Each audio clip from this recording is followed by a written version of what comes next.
Hello everyone, my self सी काजल टिरोलिया। उम्मीद करते हैं सब बहुत बहुत अच्छे होंगे। हमारा आज का जो सेशन है वो है for DU MCOM entrance exam. अब जैसा कि हमने अपनी लास्ट क्लास में बताया था, जहां हमने 2019 का MCOM entrance question paper discuss किया था एंड वहां हमने डिटेल डिस्कशन किया है हर एक क्वेश्चन का। तो वहां हमने बताया था कि 2019 से लेकर 2010 तक का सारा क्वेश्चन पेपर हम आपको सॉल्व करवाएंगे जो आपके DU MCOM एंट्रेंस एग्जाम से रिलेटेड है। तो आज हम लोग 2018 का क्वेश्चन पेपर डिस्कस करने वाले हैं, जहां अगेन हमारे पास 100 क्वेश्चंस हैं। बाकी रिसेंटली हमने एक क्लास अपलोड की है जहां हमने DU MCOM एंट्रेंस एग्जाम 2021 के सारे रेलेवेंट पॉइंट्स डिस्कस किए हैं related to DU MCOM entrance syllabus, fee structure, eligibility, exam dates and so on. तो उस क्लास के लिंक हम आपको डिस्क्रिप्शन बॉक्स में प्रोवाइड कर देंगे। वो क्लास आप ज़रूर कवर कर लेना सो दैट आपको एक ओवरऑल आइडिया लग जाएगा कि आपको कौन कौन से टॉपिक एग्जाम के लिए कवर करने हैं। लास्ट एक इम्पॉर्टेंट पॉइंट हमें और डिस्कस करना था कि 2010 टू 2019 का क्वेश्चन पेपर तो हम सॉल्व करवा देंगे, बट जितना भी आपका बीकॉम से रिलेटेड सब्जेक्ट्स है उनका आप रिविजन अभी से स्टार्ट कर दो सो दैट आपको एग्जाम में कोई भी नया पॉइंट नहीं मिलेगा। बेसिकली होता क्या है कि लास्ट 10 टर्म्स का पेपर तो नो डाउट इम्पॉर्टेंट होता है, बट उसके साथ साथ बीकॉम के ही सारे टॉपिक्स कवर करते हैं एग्जाम में। तो वो सब्जेक्ट्स अगर आप अभी से रिवीजन करना स्टार्ट करो हो तो नो डाउट तो नेक्स्ट 3-4 मंथ्स में वो आप इजीली कवर कर लोगे। और बाकी ये जो क्वेश्चन पेपर हम सॉल्व करवा रहे हैं वहाँ से आपको एक आइडिया लग जाएगा कि किस पैटर्न पे क्वेश्चन पूछता है एग्जाम में। लास्ट क्लास में हमने ये भी बताया था कि हम सब्जेक्ट वाइज भी बहुत सारे MCQs अपलोड करेंगे, जिसमें से हमने अभी तक business organisation and financial accounting के MCQs अपलोड कर दिए हैं। बाकी जैसे कॉस्टिंग है, फाइनेंशियल मैनेजमेंट है और भी कई सब्जेक्ट्स पे हम बहुत जल्दी MCQs अपलोड करेंगे। अब चलो हम लोग अपना आज का सेशन स्टार्ट करते हैं। एंड एक और लास्ट रेलेवेंट पॉइंट कि हमारा जो WhatsApp group and Telegram channel है आप ज़रूर ज्वाइन कर लेना। उसकी लिंक आपको डिस्क्रिप्शन बॉक्स में मिल जाएगी। वहाँ हम सारे पास्ट ईयर क्वेश्चन पेपर, चाहे वो दिल्ली यूनिवर्सिटी के हों, BHU के हों या CUCET के हों, सारे क्वेश्चन पेपर हम वहाँ अपलोड कर रहे हैं। एंड जो भी रेलेवेंट टॉपिक्स होते हैं उनके नोट्स भी हम अपने टेलीग्राम चैनल पे अपलोड कर रहे हैं। एंड वो क्वेश्चंस जो हम यहाँ क्लास में डिस्कस नहीं कर पा रहे हैं related to past year question paper, उसका एक डिटेल सोल्यूशन की PDF भी आपको हमारे टेलीग्राम चैनल से मिल जाएगी। तो सबकी लिंक आपको डिस्क्रिप्शन बॉक्स में दे दी गई है, वहाँ से आप ग्रुप्स भी ज्वाइन कर सकते हो एंड वो क्लासेस भी आप वहाँ से देख लेना। चलो अब हम लोग स्टार्ट करें अपना आज का सेशन, जो कि रिलेटेड है 2018 question paper of DU MCOM entrance exam, जहाँ हमारा पहला क्वेश्चन है, if the probability of A is 0.5 and the probability of B is 0.2, the probability of the union of A and B is 0.7। अब देखो ये जो probability दी है A union B, ये कितना दिया है 0.7। इसके अलावा अगर हम लोग देखें तो probability of A plus probability of B भी कितना आएगा 0.5 प्लस 0.2 0.7। तो इस केस में probability A union B is equal to क्या हो रहा है, probability A plus probability B। और ये किसका फॉर्मूला है, म्यूचुअली एक्सक्लूसिव का, that is A and B are mutually exclusive. तो करेक्ट आंसर होगा 3, A and B are mutually exclusive. Next, if the quantity of the commodity demanded remains unchanged as its price changes. Question में हमसे क्या कह रहा है, कह रहा है कि डिमांड क्या है, अनचेंज्ड है। अगर डिमांड अनचेंज्ड है तो बेसिकली जो हमारा डिमांड कर्व है वो कैसे बनता है, parallel to Y axis, that is vertical. और वर्टिकल में ये रिप्रेजेंट करता है डिमांड कर्व कि आपकी प्राइस चाहे P हो, चाहे P1 हो, चाहे P2 हो, दैट इज ये ओरिजिनल प्राइस है, आपने प्राइस अपने डिक्रीज की या प्राइस इंक्रीज की, प्रोडक्ट की डिमांड पे, गुड्स की डिमांड पे कोई भी असर नहीं पड़ेगा। अब ऐसा कहाँ होता है, एग्जाम्पल ले लो सॉल्ट। अगर हम सॉल्ट की बात करते हैं तो सॉल्ट की आप प्राइस इंक्रीज करो या डिक्रीज करो, क्या हम उसकी डिमांड इंक्रीज करेंगे, नहीं। क्या उसकी डिमांड डिक्रीज करेंगे, नहीं। प्राइस के चेंज होने से सॉल्ट की डिमांड पे कोई भी असर नहीं होगा। रीजन बीइंग, ऐसा नहीं होता कि अगर सॉल्ट 10 रुपए का मिल रहा है तो आप 1 पैकेट खरीदोगे और 5 रुपए का मिलेगा तो 2 पैकेट खरीदोगे, ऐसा तो होता नहीं है। सॉल्ट का कंजम्पशन फिक्स होता है, क्लियर। इसके अलावा आप एग्जाम्पल ले लो मेडिसिन। अब मेडिसिन अगर आपको फ्री में भी मिलेगी तो भी आप नहीं लोगे अगर आपकी रिक्वायरमेंट नहीं है तो। क्लियर? और अगर वो मेडिसिन आपकी ज़रूरत की है तो वो 100 रुपये की मिले, 120 रुपये की मिले या 80 रुपीज़ की मिले, आप हर केस में उतना ही कंजम्पशन करोगे जितना आपको डॉक्टर ने प्रिस्क्राइब किया है। क्लियर? तो आगे क्वेश्चन में कह रहा था coefficient of price elasticity of demand is, ऐसे केस में ईडी इज इक्वल टू क्या होता है? 0। मतलब डिमांड की इलास्टिसिटी, दैट इज आप डिमांड को कितना भी खींचो उसकी वैल्यू क्या होगी? 0 होगी, वो ना बढ़ेगी ना घटेगी। क्लियर? तो इसका करेक्ट आंसर क्या होगा? 2, 0। और इसका ग्राफ कैसे बनेगा? इस तरीके से, ठीक, that is parallel to Y axis और वर्टिकल। क्लियर? इस केस में ईडी इज इक्वल टू होगा 0। Next, if the demand function for an article is this and the demand of good X is 3, the consumer surplus will be।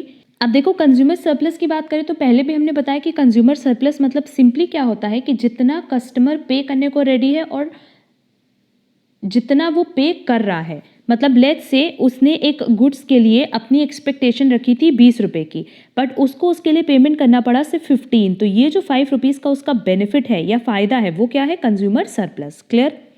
तो अब देखो यहाँ अगर हम लोग कंज्यूमर सरप्लस के लिए बात करें तो हमारे पास ये तो फंक्शन दिया हुआ है, बट सबसे पहले हम ये निकाल लेते हैं with the help of demand x is 3 कि उसने एक्चुअल में कितना पेमेंट किया। देखो dx कितना दिया है? डिमांड दिया है 3, तो px हम निकाल सकते हैं with the help of this equation. 35 minus 2x minus x square, बस x की जगह हम क्या रख देंगे? 3 रख देंगे। तो इसको सॉल्व करने पे हमारी p की वैल्यू आएगी 20। क्लियर? मतलब हमने कितना पे किया है? 20 rupees.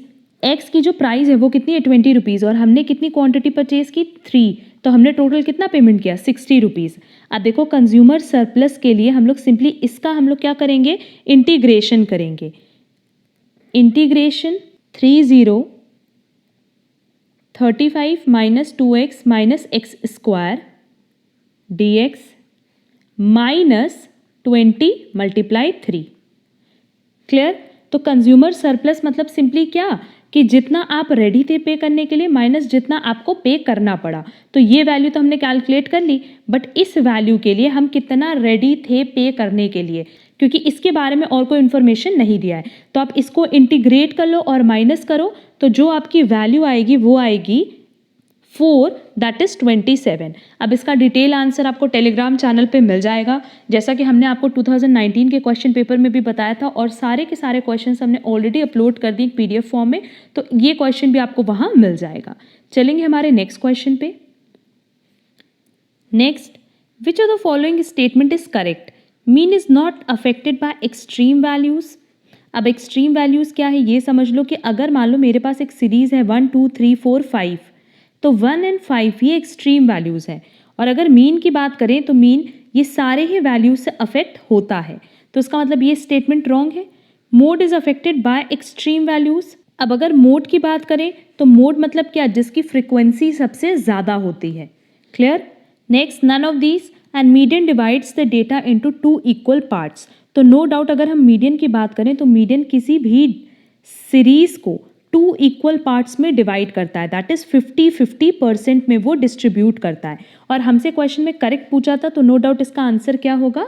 4, median divides the data into 2 equal parts. Next, which of the following are not true for a BRS? Bank reconciliation statement के लिए इसमें से क्या सही नहीं है? Part of double entry system, ये डबल एंट्री सिस्टम का पार्ट नहीं है। Not part of double entry system, ये करेक्ट है। Sent by the firm to the bank, ये फर्म बैंक को नहीं भेजता है, बल्कि फर्म और ऑर्गेनाइजेशन BRS किसके लिए प्रिपेयर करती है? खुद के पर्पस के लिए वो BRS प्रिपेयर करती है बैंक रिकंसिलिएशन स्टेटमेंट खुद के बैंक कॉलम को बैंक पासबुक से मैच कराने के लिए। तो वो बेसिकली BRS अपनी हेल्प के लिए प्रिपेयर करती है, ना कि किसी को सेंड करने के लिए। And posted to the ledger account, इसको हम लेजर अकाउंट में भी पोस्ट नहीं करते। It is a kind of statement जो बेसिकली कस्टमर के bank column of cash book को पासबुक के साथ मैच कराने का काम करता है। क्लियर? तो इसका मतलब सिर्फ सेकंड स्टेटमेंट करेक्ट है और बाकी फर्स्ट, थर्ड एंड फोर्थ तीनों ही रॉन्ग स्टेटमेंट है। तो देख लेते हैं आंसर में कहाँ दिया है। देखो first, third and fourth, that is उसका करेक्ट आंसर होगा थर्ड, क्योंकि बाकी जो सेकेंड स्टेटमेंट है सिर्फ वही एक स्टेटमेंट करेक्ट था। Next, which of the following is a trade deficit. अब देखो अगर ट्रेड डेफिसिट की बात करें तो नाम से समझ में आ रहा है कि हम नेगेटिव की बात कर रहे हैं। ट्रेड डेफिसिट, ट्रेड मतलब क्या, परचेज और सेल, ठीक। तो तीन चीज होती है, एक होता है ट्रेड डेफिसिट, एक होता है बैलेंस ऑफ ट्रेड और एक होता है ट्रेड सरप्लस। हम तीनों यहाँ पे डिस्कस कर ले रहे हैं सो दैट तीनों में से अगर कोई भी पॉइंट एग्जाम में कवर करता है तो प्रॉब्लम ना हो। ट्रेड डेफिसिट तब होती है जब एक्सपोर्ट हमारा कम हो इंपोर्ट से, या net export is less than equal to zero. Clear, what is net export, export minus import. तो सिंपली अगर हमारा एक्सपोर्ट कम है कंपैरेटिवली किससे, इंपोर्ट से, तो नो डाउट इसकी वैल्यू क्या आएगी, लेस देन जीरो। एक और तरीका है इसमें कि अगर हमारी सेविंग लेस है इन्वेस्टमेंट से, मतलब जितना हम सेव करें, जितना हम बचा रहे हैं वो किससे कम है, हमारी इन्वेस्टमेंट से, तो भी हम किस लेवल पे होंगे, ट्रेड डेफिसिट पे। क्लियर। बैलेंस ऑफ ट्रेड हम सबको पता है कि एक्सपोर्ट इंपोर्ट के बराबर हो या नेट एक्सपोर्ट किसके बराबर हो, जीरो के, तो उस केस में हम लोग बैलेंस ऑफ ट्रेड पे होते हैं, दैट इज BOT, और saving is equal to investment. And last है ट्रेड सरप्लस। ये तब होगा जब हमारा एक्सपोर्ट ज़्यादा हो इंपोर्ट से, तब हम पॉजिटिव सिचुएशन में होंगे या सरप्लस सिचुएशन में होंगे, और net export is greater than zero और saving is greater than investment. Clear. देखो हमने यहाँ पे ये टेबल भी बना दिया है सो दैट आप इसका एक फोटो क्लिक कर लेना और आपको ये चीज़ याद रहे कि ट्रेड डेफिसिट कब होता है, ट्रेड सरप्लस कब होता है और बैलेंस ऑफ ट्रेड कब होता है।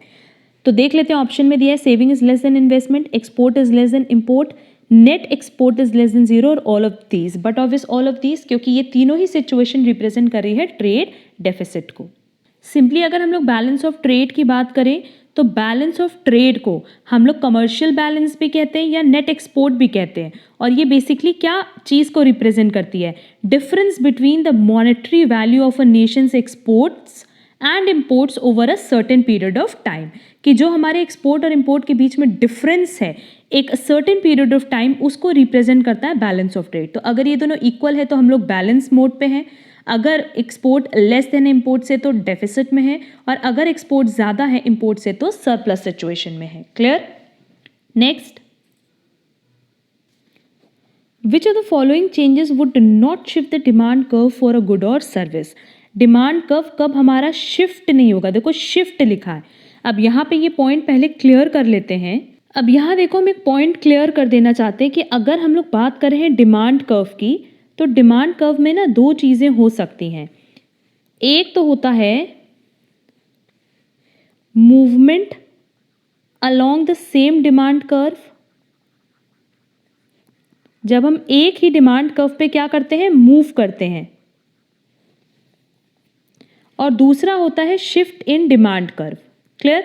अगर हम लोग डिमांड ऑफ एक्स के फंक्शन की बात करें तो ये डिपेंड करता है गुड्स के प्राइस पे, रिलेटेड गुड्स के प्राइस पे, एक्सपेक्टेशन पे, इनकम ऑफ कंज्यूमर पे एंड सो ऑन। तो इतना याद रखना कि अगर प्राइस ऑफ गुड्स से रिलेटेड है, दैट इज डिमांड अफेक्ट हो रहा है due to price of goods, तो उस केस में बाकी सारे के सारे फैक्टर्स क्या रहेंगे, कांस्टेंट रहेंगे, और उस केस में ना सेम डिमांड कर्व पे ही आपका मूवमेंट होता है अपवर्ड डायरेक्शन में एंड डाउनवर्ड डायरेक्शन में। बट अगर हम बात करें कि हमारी प्राइस जो गुड्स की है वो कांस्टेंट है और बाकी सारे फैक्टर्स फ्लक्चुएट करें, दैट इज इंक्रीज और डिक्रीज कर रहे हैं, तो उस केस में हमारे डिमांड कर्व का शिफ्ट होता है आइदर राइटवर्ड और लेफ्टवर्ड, चाहे तो वो राइट में शिफ्ट होगा चाहे तो वो लेफ्ट में शिफ्ट होगा, ये डिपेंड करता है सिचुएशन पे। क्लियर।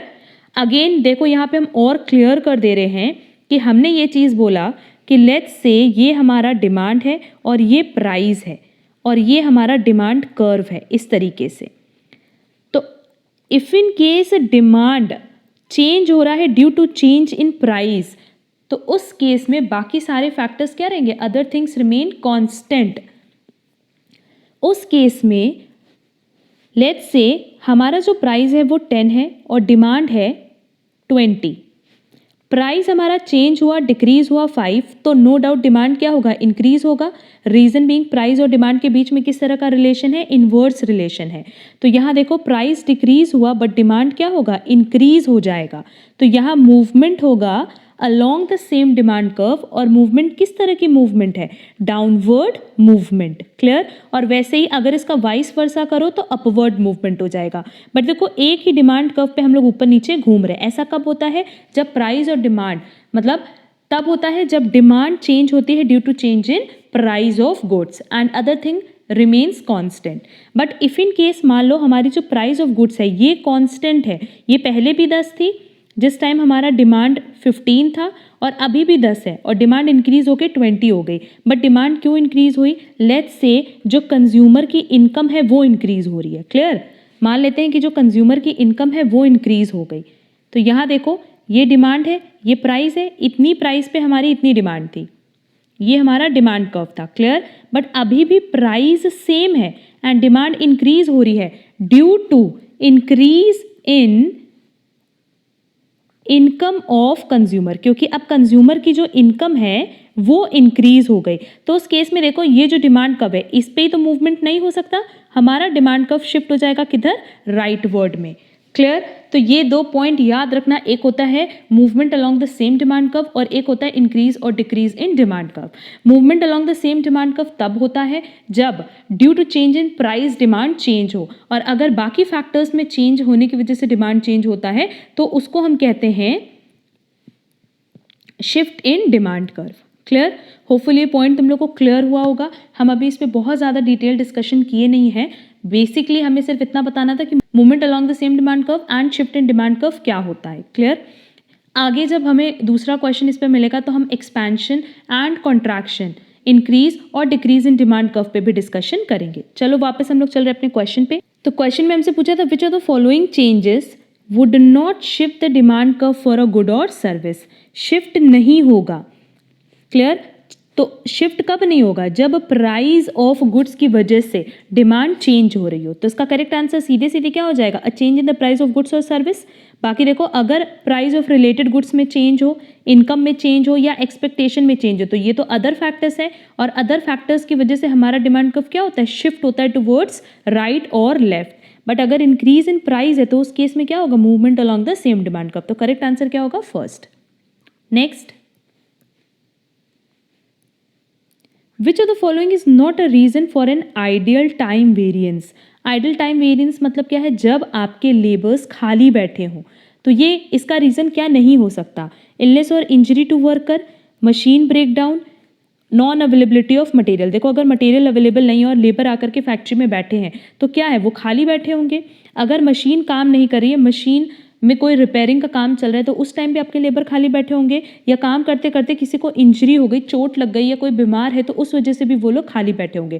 तो ये सारे रीज़न तो हैं आइडल टाइम वेरिएंस के। बट वेज रेट इंक्रीज, अगर वेज रेट इंक्रीज होता है तो क्या ये कोई रीज़न है खाली बैठने का, नहीं, ये कोई वैलिड रीज़न नहीं है। तो करेक्ट आंसर क्या होगा, थर्ड, वेज रेट इंक्रीज।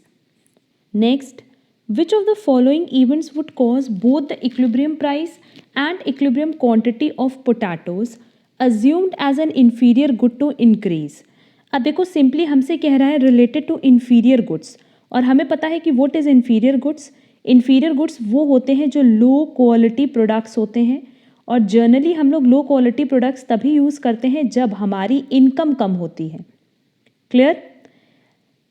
ये एक पॉइंट याद रखना कि जो इन्फीरियर गुड्स होता है वो बेसिकली लो क्वालिटी प्रोडक्ट्स होता है, तो कंज्यूमर उसको तभी परचेज करना पसंद करते हैं जब उनकी इनकम कम हो। जैसे जैसे इनकम इंक्रीज होगी वैसे वैसे इस लो क्वालिटी प्रोडक्ट की डिमांड डिक्रीज होने लगेगी। क्लियर। तो यहाँ हमसे क्वेश्चन में कह रहा है कि जो पोटैटो की क्वांटिटी है और पोटैटो की प्राइस है वो इंक्रीज हो रही है। तो सिंपली हम इसको किससे रिलेट करने वाले हैं, इनकम ऑफ द कंज्यूमर से। First point supply of potatoes दिया और last point supply of potatoes दिया, वो तो कट हो जाएगा। करेक्ट आंसर सेकंड या थर्ड में कोई एक होगा। सेकंड में दिया a decrease in the income of potatoes consumer and increase in the income of potatoes consumers. जो पोटैटो परचेज कर रहे हैं, मतलब जो पोटैटो के कंज्यूमर्स हैं, अगर उनकी इनकम डिक्रीज होगी तो नो डाउट वो पोटैटो को ज़्यादा से ज़्यादा परचेज करेंगे। तो अगर वो ज़्यादा से ज़्यादा परचेज करेंगे तो इक्विलिब्रियम क्वांटिटी क्या होगी, इंक्रीज होगी। एंड इक्विलिब्रियम प्राइस भी क्या होगी, इंक्रीज होगी। क्लियर। इफ इन केस मान लो जो पोटैटो कंज्यूमर है उनकी इनकम बढ़ती, वो किसी गुड क्वालिटी प्रोडक्ट की तरफ शिफ्ट कर जाते, तो उस केस में क्या होता कि इक्विलिब्रियम क्वांटिटी डिक्रीज होती। क्लियर। तो हमारे पास करेक्ट आंसर क्या दिया है, decrease in the income of potatoes consumers.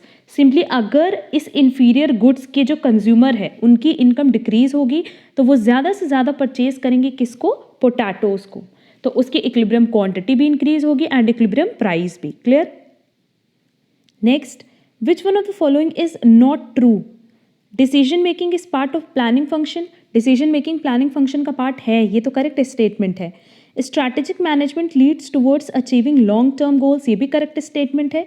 And strategies focus on gaining competitive advantages, ये भी करेक्ट स्टेटमेंट है।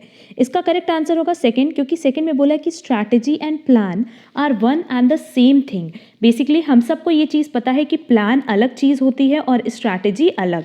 अगर हम लोग प्लान की बात करें तो प्लान किसको एक्सप्लेन करता है, प्लान एक्सप्लेन करता है in detail how the strategy will be executed, कि जो भी हमने स्ट्रैटेजी बनाई है उसको हम कैसे एग्जीक्यूट करेंगे, दैट इज़ कैसे उसको हम कंप्लीट करेंगे, ये कौन बताता है, प्लान। बट अगर स्ट्रैटेजी की बात करें तो ये आइडेंटिफाई करता है what you need to do to meet one or more objectives, कि हमने जो भी अपने ऑब्जेक्टिव सेट किए हैं एक या एक से ज़्यादा, उसको अचीव करने के लिए या उसको फुलफिल करने के लिए हमें क्या करना होगा, ये स्ट्रैटेजी होती है। एंड स्ट्रैटेजी को एग्जीक्यूट करना प्लान होता है। क्लियर। तो इसका मतलब ये दोनों अलग अलग पॉइंट्स हैं, स्ट्रैटेजी अलग चीज़ है और प्लान अलग। तो क्या ये वन एंड सेम थिंग हो सकती है, नहीं। तो इसका करेक्ट आंसर क्या होगा, second. Next, which probability distribution is most likely the appropriate one to use for calculating the probability of the number of autos passing through a toll booth।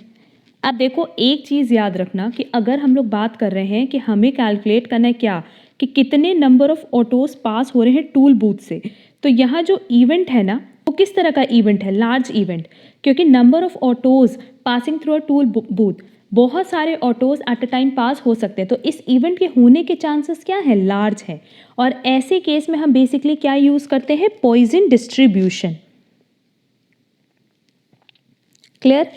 Basically अगर Poisson distribution की definition की बात करें तो ये तब useful होता है जब हमें डिटरमाइन करनी होती है probability that a particular event, ये इवेंट है, that a particular event will occur a certain number of times over a specified period of time, कि अगर हमें पता है कि ये जो इवेंट है ये बहुत ज़्यादा time, that is large number of time occur हो सकता है over a specified period of time, तो उस पॉइंट ऑफ टाइम पे हम कैसा डिस्ट्रीब्यूशन यूज़ करते हैं, पॉइजन डिस्ट्रीब्यूशन और पॉइजन प्रोबेबिलिटी डिस्ट्रीब्यूशन। तो बस इतना याद रखना कि अगर हम लोग को ये देखना है कि कौन सा प्रोबेबिलिटी डिस्ट्रीब्यूशन यूज़ होगा तो उसके लिए पहले देखना कि इवेंट क्या है और इस इवेंट की एक स्पेसिफाइड पीरियड ऑफ टाइम में होने के चांसेस कितने हैं। अगर ये बहुत बार अकर कर सकता है तो उस केस में हम लोग पॉइजन डिस्ट्रीब्यूशन यूज़ करेंगे।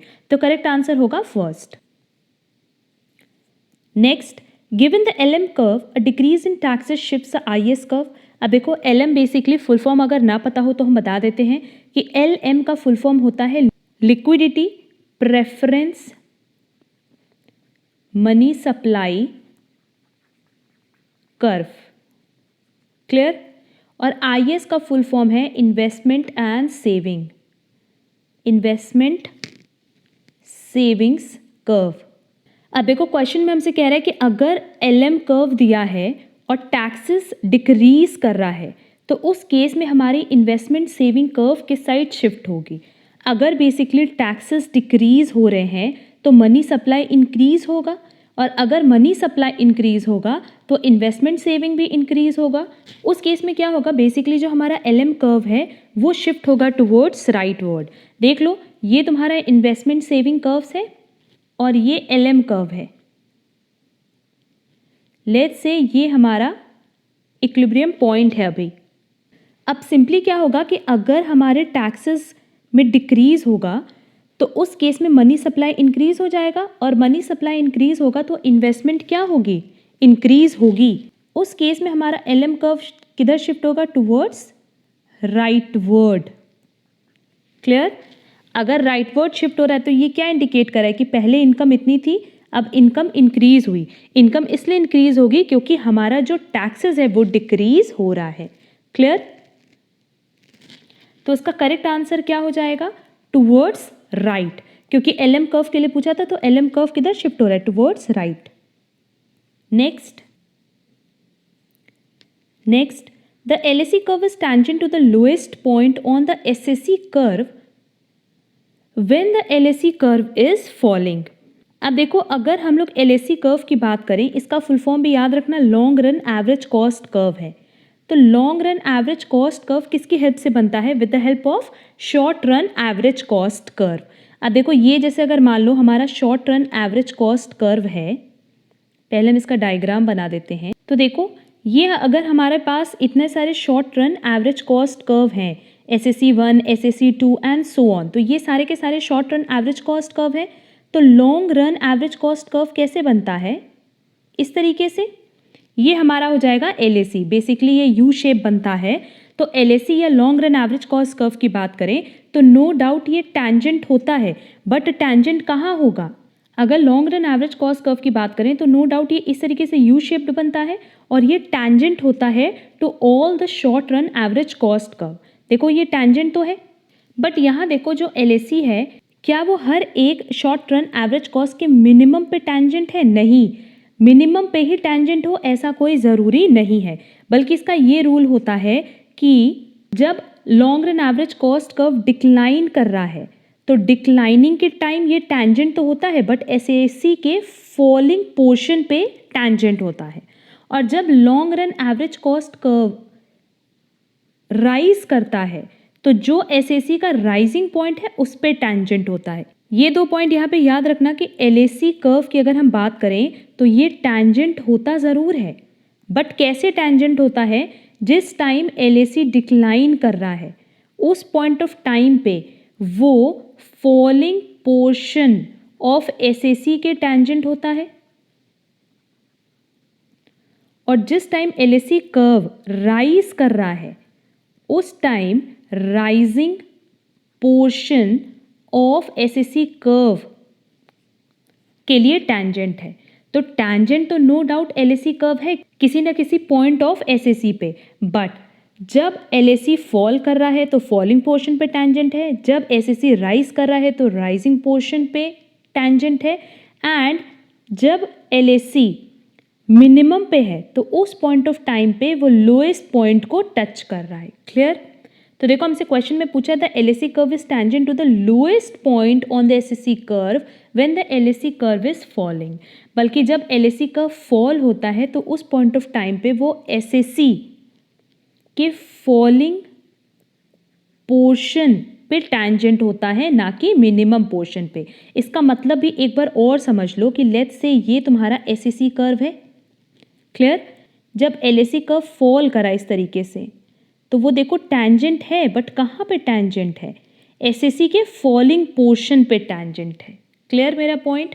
तो इसका करेक्ट आंसर क्या होगा? नेवर, क्योंकि LAC कर्व टैंजेंट होता है SAC कर्व पे, बट अगर वो फॉल कर रहा है तो फॉलिंग पोर्शन पे होगा, राइज कर रहा है तो राइजिंग पोर्शन पे होगा, एंड अगर वो मिनिमम पे है, दैट इज LAC कर्व अपने मिनिमम पे है, तो उस पॉइंट ऑफ टाइम पे SAC के लोएस्ट पॉइंट पे वो टैंजेंट होगा। क्लियर? तो इसका करेक्ट आंसर क्या होगा? नेवर।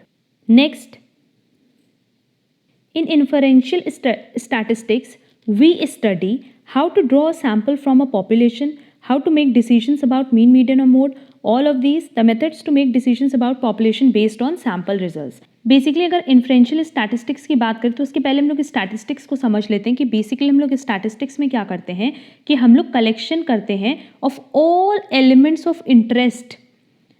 हर एक अपने इंटरेस्ट का जो एलिमेंट होता है उसका कलेक्शन करते हैं और उसको हम कहते हैं पॉपुलेशन, और फिर इस पॉपुलेशन में से कुछ एलिमेंट्स को हम लोग सेलेक्ट करते हैं जिसको हम लोग कहते हैं सैंपल। क्लियर? फिर से समझो कि अगर स्टैटिस्टिक्स की बात करें तो बेसिकली स्टैटिस्टिक्स का मतलब होता है कि जब हम कलेक्शन करते हैं किसका? एलिमेंट्स का, तो उसको हम कहते हैं पॉपुलेशन, और पॉपुलेशन में से जब हम कुछ एलिमेंट सेलेक्ट करते हैं तो उसको हम कहेंगे सैंपल। क्लियर? इन्हीं दोनों से मिल करके बनता है inferential statistics. Basically inferential statistics का मतलब होता है एक ऐसा मेथड जो यूज करता है सैंपल को, results to help make decisions और प्रेडिक्शंस अबाउट अ पॉपुलेशन। अगर इन्फ्रेंशियल स्टैटिस्टिक्स की बात करें तो बेसिकली एक ऐसा मेथड है जहां हम लोग सैंपल्स यूज करते हैं, जिससे बेसिकली हमें इस बात पे हेल्प मिलती है कि हम पॉपुलेशन पे बेस्ड कैसे डिसीजन या कैसे प्रिडिक्शन करें। क्योंकि हमने पॉपुलेशन में से कुछ एलिमेंट सेलेक्ट किया जिसको हमने सैंपल बोला, अब उस सैंपल पे ही हम कुछ ना कुछ स्टैटिस्टिक्स अप्लाई करेंगे और उस मेथड्स की हेल्प से हम लोग पॉपुलेशन से रिलेटेड प्रिडिक्शन एंड डिसीजंस लेते हैं। तो इस पूरे मेथड को हम कहते हैं इन्फ्रेंशियल स्टैटिस्टिक्स। तो इन्फ्रेंशियल स्टैटिस्टिक्स किससे रिलेटेड है? पॉपुलेशन से एंड सैंपल से। तो इसका करेक्ट आंसर क्या होगा? The methods to make decisions about population based on sample results. जब आप सैंपल पे बेस्ड होकर के पॉपुलेशन से रिलेटेड कुछ डिसीजन लेते हैं तो उसको हम कहते हैं inferential statistics. Next, calculate the prime cost from the following information. अब देखो, अगर हमसे प्राइम कॉस्ट पूछा है क्वेश्चन में, तो प्राइम कॉस्ट मतलब क्या? Direct material consumed plus direct labour और direct wages plus direct expenses. तो देखो, हमारे पास क्वेश्चन में डायरेक्ट मटेरियल कंज्यूम्ड दिया है, डायरेक्ट लेबर दिया हुआ है और डायरेक्ट एक्सपेंसेस भी दिया है। अगर हम मैन्युफैक्चरिंग ओवरहेड की बात करें तो ये रिप्रेजेंट करता है फैक्ट्री ओवरहेड को। तो सिंपली अगर हम ये तीन फिगर ऐड कर दें तो हमारे पास क्या आ जाएगा? Prime cost. इसको ऐड करते हमारे पास टोटल आएगा 1,70,000। तो इसका करेक्ट आंसर होगा 1,70,000। Next, information concerning as limited single product is as follows. आगे हमसे क्वेश्चन में पूछा है कि कंपनीज का ब्रेक इवन पॉइंट कब होगा। तो ब्रेक इवन पॉइंट कैलकुलेट करने के लिए सबसे पहले एक बार हम लोग फॉर्मूला देख लेते हैं। Fixed cost divided by contribution per unit. और कंट्रीब्यूशन कैसे निकालते हैं होपफुली सबको पता होगा, sales price per unit minus variable cost per unit करके। अब देखो, क्वेश्चन में हमारे पास फिक्स कॉस्ट दिया है क्या, देख लेते हैं। क्वेश्चन में सेलिंग प्राइस दिया है, वेरिएबल प्रोडक्शन कॉस्ट दिया है, वेरिएबल सेलिंग कॉस्ट दिया है, फिक्स प्रोडक्शन कॉस्ट दिया है, फिक्स सेलिंग कॉस्ट दिया है। तो इसका मतलब ये दोनों पॉइंट हमारे पास दिया है रिलेटेड टू फिक्स कॉस्ट। आगे क्वेश्चन में कह रहा है कि हमने 10,000 यूनिट्स प्रोड्यूस किए और 10,000 यूनिट्स मार्केट में बेच भी दिए। क्लियर? तो देखो, जो प्रोडक्शन हो रहा है वो कितने यूनिट्स का हो रहा है? 10,000 का, और सेल भी हम कितना करें? 10,000। तो सीधे सीधे फिक्स्ड कॉस्ट मेरा कितना आ जाएगा? 10,000 मल्टीप्लाई 4 प्लस 10,000 मल्टीप्लाई 0.80। क्लियर? अभी हम लिख करके भी बता देते हैं। डिवाइडेड बाय हमारा सेलिंग प्राइस दिया हुआ है 6 और माइनस क्या करना है? Variable cost. तो वेरिएबल कॉस्ट देखो, वेरिएबल प्रोडक्शन कॉस्ट भी है, वेरिएबल सेलिंग कॉस्ट भी है। तो इन दोनों पॉइंट को हम लोग ऐड कर देंगे यहाँ पे। तो देखो, हम यहाँ पे सीधे सीधे फिगर लिख दे रहे हैं कि फिक्स कॉस्ट है मेरा 10,000, 10,000 multiply 4 plus 10,000 multiply 0.8 divided by selling price is 6 minus variable cost है 1.20 प्लस 0.40। इसको सॉल्व करने पे हमारी जो वैल्यू आ रही है वो आएगी 48,000 और डिवाइडेड बाय 4.4। फर्दर जब हम इसको सॉल्व करेंगे तो हमारे पास आंसर आएगा 10,909 यूनिट्स। कि किस लेवल पे हमारा ब्रेक इवन होगा। ब्रेक इवन मतलब जहाँ ना हमें कोई प्रॉफिट हो रहा है ना लॉस हो रहा है। तो अगर हमने 10,909 यूनिट्स बनाई होती तो हम उस सिचुएशन में होते जहाँ हमें ना कोई फ़ायदा हो रहा होता ना कोई नुकसान हो रहा होता। बट हम कितनी यूनिट्स बना रहे हैं? Only 10,000 units. तो इसका करेक्ट आंसर होगा 10,909 units. Next, the balance of sinking fund investment account after the realisation of investment is transfer to. अगर हम इन्वेस्टमेंट सेल कर देते हैं तो जितना balance sinking fund investment account में बचा होता है उसको हम लोग डाल देते हैं सिंकिंग फंड अकाउंट में। और सिंकिंग फंड अकाउंट का जो बैलेंस बचा होता है आफ्टर रिडम्पशन उसको हम ट्रांसफर करते हैं to general reserve account. Clear? इसका करेक्ट आंसर होगा 4 sinking fund account. Next, following information is available of XYZ Limited for quarter ended June 2017। Quarter मतलब हर 3 महीने को हम लोग कहते हैं क्वार्टर। अब देखो, बेसिकली अगर हम लोग ईयर वाइज बात करें तो 1 जनवरी टू 31 मार्च ये क्या है? फर्स्ट क्वार्टर है। क्लियर? अब देखो, क्वेश्चन में हमारे पास फिक्स कॉस्ट दिया है, वेरिएबल कॉस्ट दिया है, सेलिंग प्राइस दिया है, आउटपुट लेवल दिया है।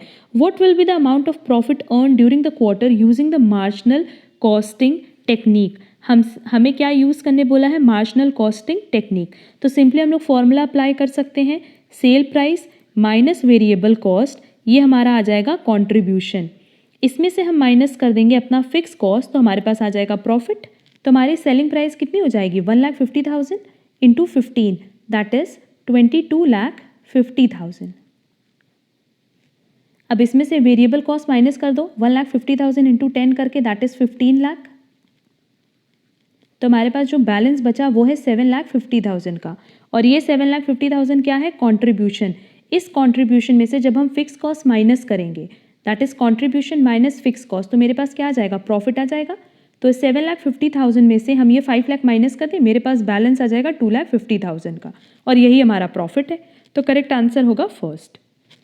Next, the outflow of funds to require an asset that will benefit the business for more than one accounting period is referred to as. ये हमने पहले भी डिस्कस किया हुआ है कि अगर एक पीरियड से ज़्यादा आपको उसका बेनिफिट मिल सकता है तो उस तरह के खर्चे को हम कहते हैं capital expenditure, that is first. Capital expenditure, revenue expenditure, capital receipt, revenue receipt पे हमने एक डिटेल क्लास ऑलरेडी अपलोड की हुई है, उसकी लिंक हम आपको डिस्क्रिप्शन बॉक्स में प्रोवाइड कर देंगे। और क्योंकि ये टॉपिक बहुत इंपॉर्टेंट है एग्जाम पॉइंट ऑफ व्यू से, तो इसकी कवरेज आप बहुत अच्छे से वहाँ से कर लेना। Next, unemployment rate is equal to, देखो अगर अनएम्प्लॉयमेंट रेट की बात करें तो सीधा सीधा इसका फॉर्मूला क्या है, number of unemployed divided by total number of labours, मतलब जितने लेबर हैं उनमें से जितने अनएम्प्लॉयड हैं, क्लियर, इनटू 100। तो देखो हमारे पास ऑप्शन कौन सा दिया है, third, number of unemployed divided by labour force into 100, तो करेक्ट आंसर होगा third. Next, when demand for loanable funds is given, tax incentives for saving increase the supply of loanable funds, which in turn, क्या कह रहा है कि अगर loanable funds की market में डिमांड है, क्लियर, और टैक्स इंसेंटिव्स मिलेगा फॉर सेविंग, उससे सप्लाई भी मार्केट में इंक्रीज हो जा रही है, तो उस केस में क्या होगा कि जैसे ही सप्लाई इंक्रीज होगी इंटरेस्ट रेट डिक्रीज हो जाएगा, क्योंकि मार्केट में मनी की सप्लाई अगर बढ़ गई तो उस केस में उसका इंटरेस्ट रेट डिक्रीज होगा। तभी लोग, क्योंकि देखो मार्केट में डिमांड भी है बट लोगों के पास सप्लाई की वजह से ये ऑप्शन इंक्रीज हो गया कि वो कई जगह से अप्लाई कर सकते हैं लोनेबल फंड्स के लिए, तो जहां इंटरेस्ट रेट कम होगा वहां से वो लोन रेज करेंगे, क्लियर। तो अगर मार्केट में सप्लाई इंक्रीज हुई तो इंटरेस्ट रेट नो डाउट क्या होगा, डिक्रीज हो जाएगा। तो करेक्ट आंसर क्या होगा, decrease interest rate. Next, when the sales increase from 40,000 to 60,000 and profit increases by rupees 5,000, the PV ratio is, अब देखो PV रेशियो को कैलकुलेट करने का एक और तरीका था, that is profit volume ratio को change in profit divided by change in sales. तो हमारे पास ऑलरेडी प्रॉफिट कितने से इंक्रीज किया है, 5,000 से, और हमारा सेल्स कितने से चेंज हो रहा है, 60,000 माइनस 40,000, दैट इज 20,000। तो इसका करेक्ट आंसर क्या हो जाएगा इसको सॉल्व करने पे, तो 0.25 या हम कह सकते हैं 25%, क्योंकि पीवी रेशियो है ये हमेशा परसेंट में ही कैलकुलेट किया जाएगा, तो इसका करेक्ट आंसर होगा first 25%। Next, inter office adjustments net will appear in the balance sheet of a bank under. अब देखो अगर हमने बैंकिंग कंपनी के फाइनेंशियल स्टेटमेंट्स देखे हैं तो हमको पता होगा कि इंटर ऑफिस एडजस्टमेंट ये हम बेसिकली कहाँ दिखाते हैं, अदर असेट्स ओनली में। अब क्योंकि ये क्वेश्चन आया है रिलेटेड टू बैंकिंग, तो बैंकिंग कंपनी से रिलेटेड जो आपका प्रॉफिट एंड लॉस अकाउंट और बैलेंस शीट है वो आप एक बार अच्छे से रिवाइज कर लेना, क्योंकि अगर एक क्वेश्चन एग्जाम में कवर किया है तो इससे रिलेटेड कोई भी क्वेश्चन एग्जाम में कवर कर सकता है। Next, apple and banana are substitutes, low snowfall in hill area sharply reduces the apple harvest, that would. अब देखो एप्पल और बनाना क्या है, सब्स्टिट्यूट्स हैं। अच्छा, कह रहा है कि low snowfall in hill areas sharply reduces the apple harvest.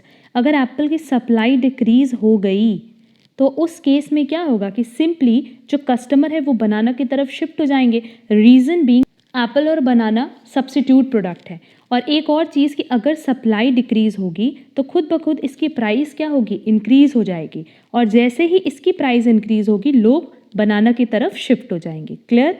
तो देखो हमारे पास ऑप्शन दिया increase consumer surplus in market for Apple, ये तो पॉसिबल ही नहीं है, क्योंकि अब इस केस में क्या होगा कि अगर हमने सोचा है कि हमें 10 रुपये की एप्पल मिलेगी तो मार्केट में क्योंकि उसकी सप्लाई घट गई तो कहीं ना कहीं प्राइस बढ़ करके 12 रुपये हो जाएगी, तो यहाँ हमें कभी भी कंज्यूमर सरप्लस तो हो ही नहीं सकता, बल्कि कंज्यूमर सरप्लस में क्या होगा, डिक्रीज होगा। क्लियर? तो देखो फर्स्ट और सेकेंड ऑप्शन तो हमने कट कर दिया क्योंकि इसमें इंक्रीज इन कंज्यूमर सरप्लस बोला है। अब देखते हैं थर्ड एंड फोर्थ पॉइंट पे। थर्ड पॉइंट में देखो लिखा है कि decrease consumer surplus in the market for Apple. ये तो क्लियर है, ये तो एकदम फिक्स है कि अगर एप्पल की सप्लाई डिक्रीज हुई तो उसकी प्राइस इंक्रीज हो जाएगी एंड लोगों का कंज्यूमर सरप्लस डिक्रीज होगा। आगे लिखा है increase producer surplus in the market for बनाना। तो लोग ज़्यादा से ज़्यादा बनाना की तरफ शिफ्ट होंगे तो इसकी डिमांड क्या होगी, इंक्रीज हो जाएगी, और अगर डिमांड बढ़ जाएगी तो प्रोड्यूसर्स को ज़्यादा से ज़्यादा फायदा होगा। क्लियर?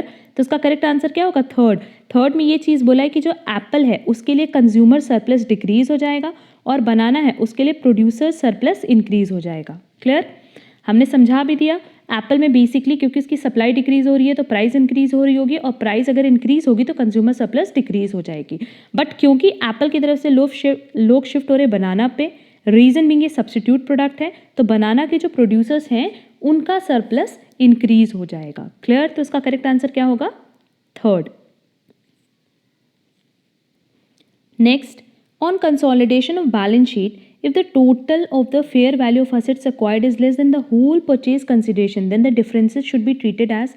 अब देखो जब हम लोग कंसोलिडेटेड बैलेंस शीट बनाते हैं तो उस पॉइंट ऑफ टाइम पे हम लोग ये देखते हैं कि होल्डिंग ने जो सब्सिडियरी से परचेज किया है उस असेट की फेयर वैल्यू क्या है और उसको बदले में कितना पेमेंट किया।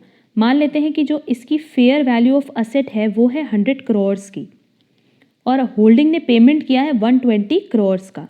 तो देखो जब भी हम किसी के असेट को परचेज करते हैं ना तो हम ये नहीं मानते, अब यहाँ पे आपने ज़्यादा पेमेंट किया है और आपको असेट कम की मिली है तो हम कभी भी ये नहीं मानेंगे कि ये 20 करोड़ मेरा लॉस है, बल्कि हम ये क्या मानेंगे कि हमने उनकी गुडविल के लिए पेमेंट किया है। Clear? But if in case मान लो ये अमाउंट होती 80 करोड़, मतलब हमने 80 करोड़ पे किया और हमें मिला कितने का सामान, 100 करोड़ का, तो उस केस में ये 20 करोड़ को हम लोग कैसे ट्रीट करते, एज कैपिटल रिजर्व। क्लियर? तो यहाँ देखो हमने जो fair value of asset acquire की है वो किससे कम है, होल परचेज कंसिडरेशन से, मतलब हमने पेमेंट किया है 100 करोड़ का और हमें सामान मिला सिर्फ कितने का, 80 करोड़ का। तो हम ये मान रहे हैं कि ये 20 करोड़ एक्स्ट्रा जो हमने पेमेंट किया है वो गुडविल के लिए पेमेंट किया है। तो करेक्ट आंसर क्या होगा, second. Next, deglobalisation implies all of the following except reducing interdependence in nation states. क्योंकि क्वेश्चन में देखो हमसे ग्लोबलाइजेशन नहीं पूछा है, डी ग्लोबलाइजेशन पूछा है, तो नो डाउट रिड्यूस करेगा interdependence, reducing interdependence in nation state से करेक्ट है। Non integration of economic activities, reduction in border trade. But a border less world क्या डी ग्लोबलाइजेशन में होगा, नहीं, वो ग्लोबलाइजेशन में होगा। तो करेक्ट आंसर क्या होगा, फर्स्ट। इसलिए क्वेश्चन बहुत ध्यान से पढ़ना, क्वेश्चन में साफ साफ पूछा है deglobalisation implies all of the following, तो डी ग्लोबलाइजेशन किसको रिप्रेजेंट नहीं करेगा, अ बॉर्डरलेस वर्ल्ड को। Next, the task of administration of income tax lies with the no doubt CBDT, that is Central Board of Direct Tax। Clear? क्योंकि income tax पूछा है, income tax direct tax है और GST आता हमारा indirect tax में।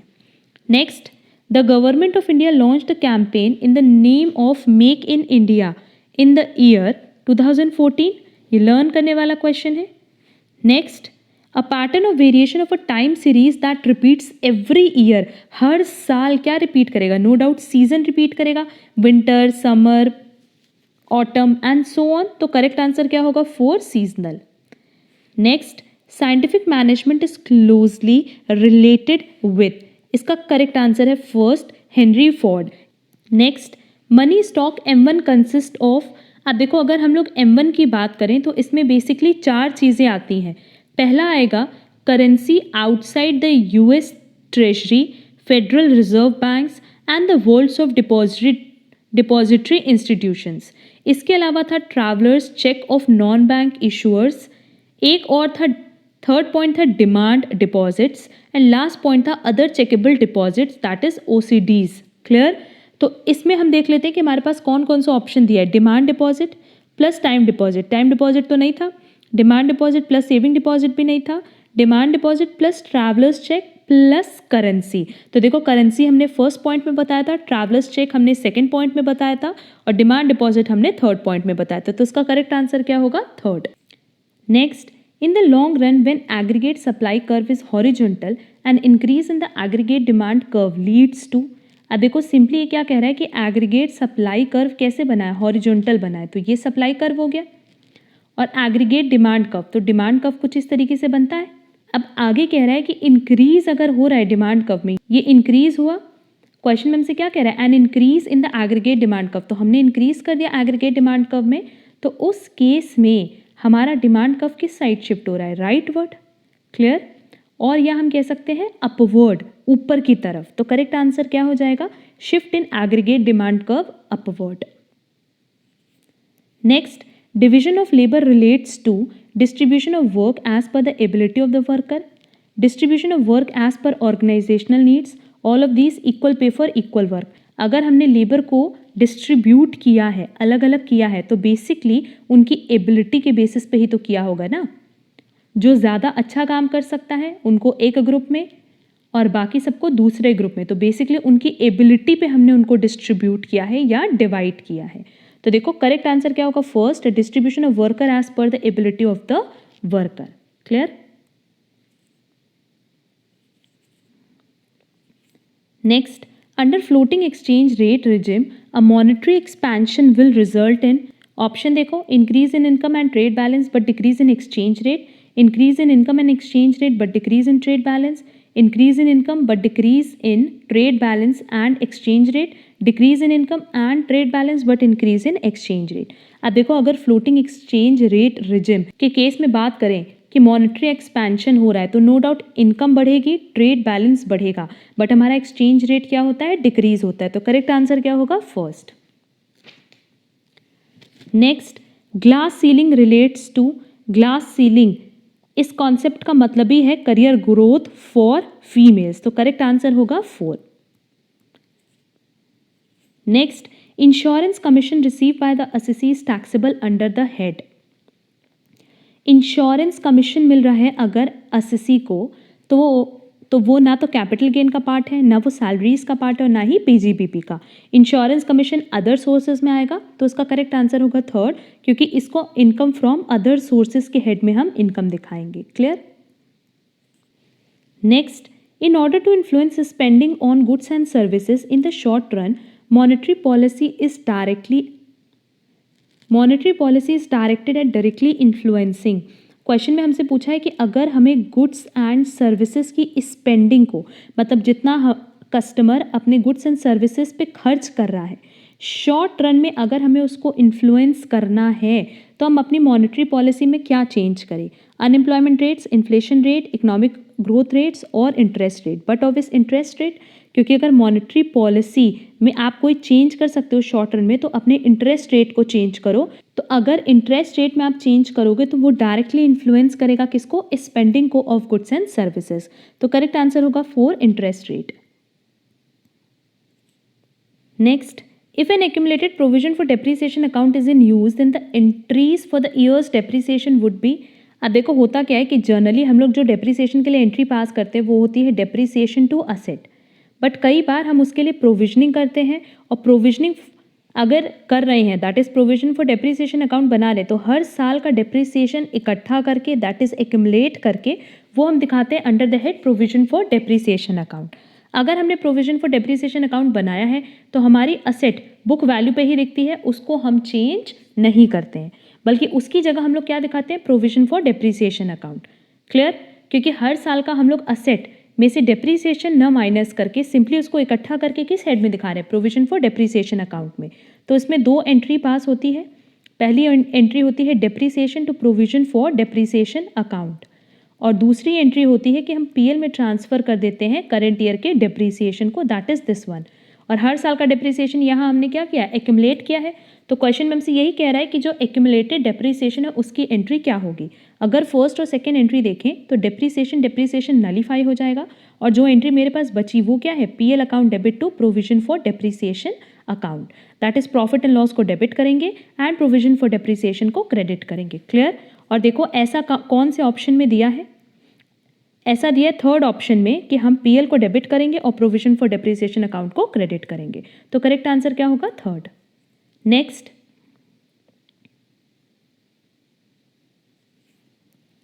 a 3% increase in the price of a good causes 10% decrease in quantity demanded. Which of the following statement is most likely applicable to this good. अब देखो simply यहाँ पे हो क्या रहा है कि जो प्राइस है वो इंक्रीज हो रहा है 3% से और क्वांटिटी डिक्रीज हो रही है 10% से। तो हमने ये चीज़ पहले भी बताई हुई है कि जब जितना चेंज प्राइस में हो रहा है उससे ज़्यादा चेंज क्वांटिटी में होगा तो उस केस में ईडी इज ग्रेटर देन 1 होगा। क्लियर? और ऐसा कब होता है? In the case of luxury goods. तो देखते हैं हमारे पास आंसर में क्या लग्जरी गुड्स दिया है। हमारे पास आंसर में सुपीरियर गुड्स है, गिफन गुड्स है, सब्स्टिट्यूट्स है, नेसेसिटी है, बट कहीं पे भी लग्जरी गुड्स नहीं दिया है। तब हम लोग सेकेंड ऑप्शन पे चलते हैं कि हमारे पास ये सिचुएशन कब अराइज होगी कि हमारा प्राइस सिर्फ 3% से चेंज हुआ और डिमांड डिक्रीज हो गया 10% से। दैट इज ऑलमोस्ट इसका 3 टाइम्स वो डिक्रीज हुआ है। तो बेसिकली ऐसा तब होता है जब दो प्रोडक्ट क्लोज सब्स्टिट्यूट होते हैं।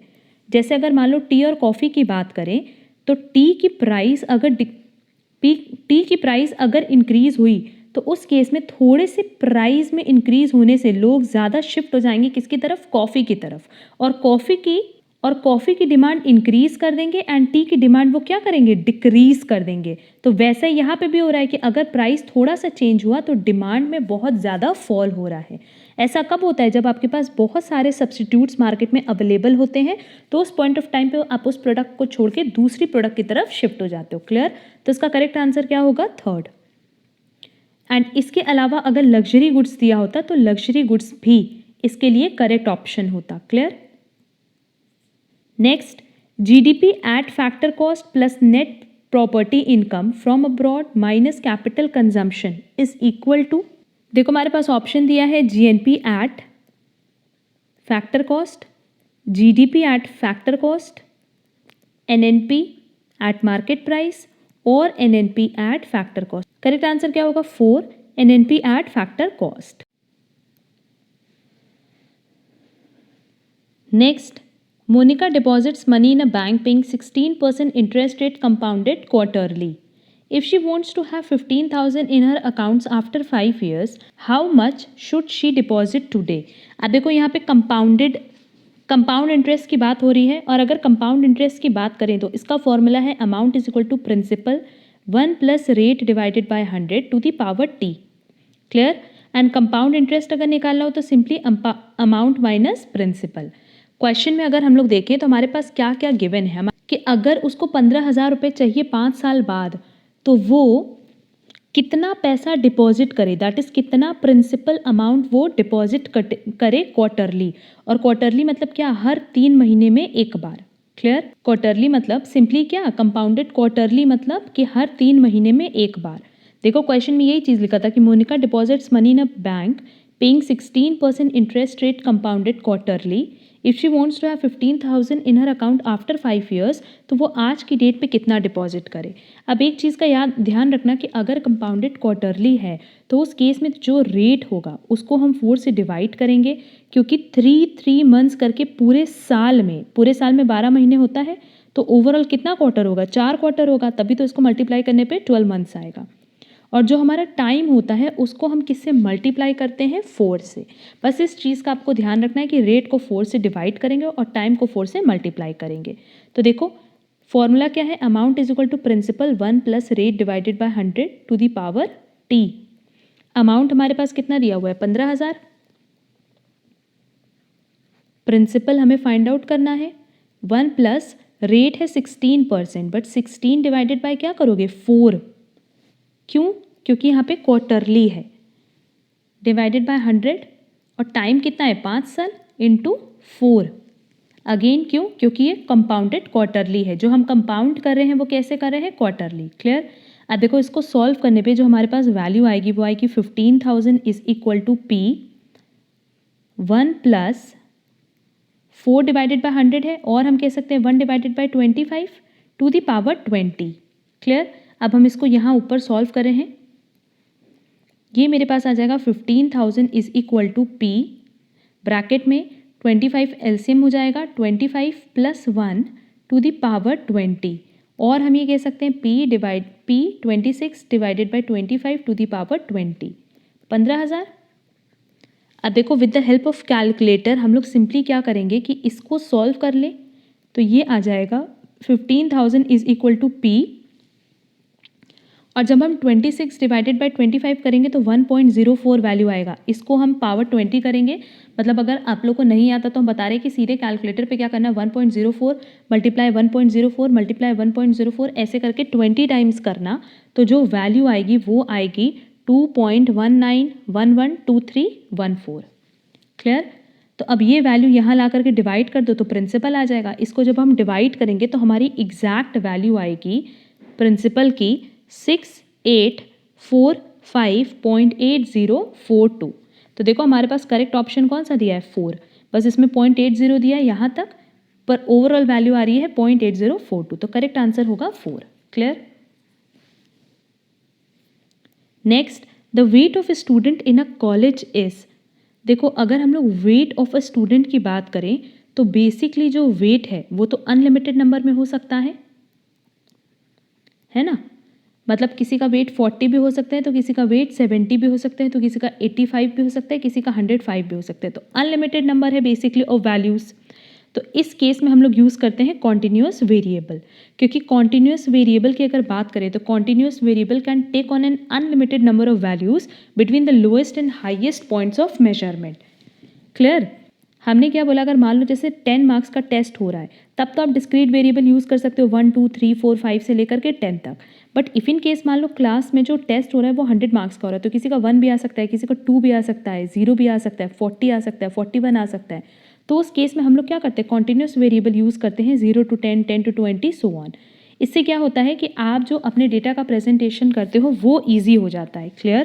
तो यही चीज़ हम यहाँ पे बता रहे हैं कि जो कॉन्टिन्यूस वेरिएबल है वो basically unlimited number of values को काउंट कर सकता है, प्रेजेंट कर सकता है।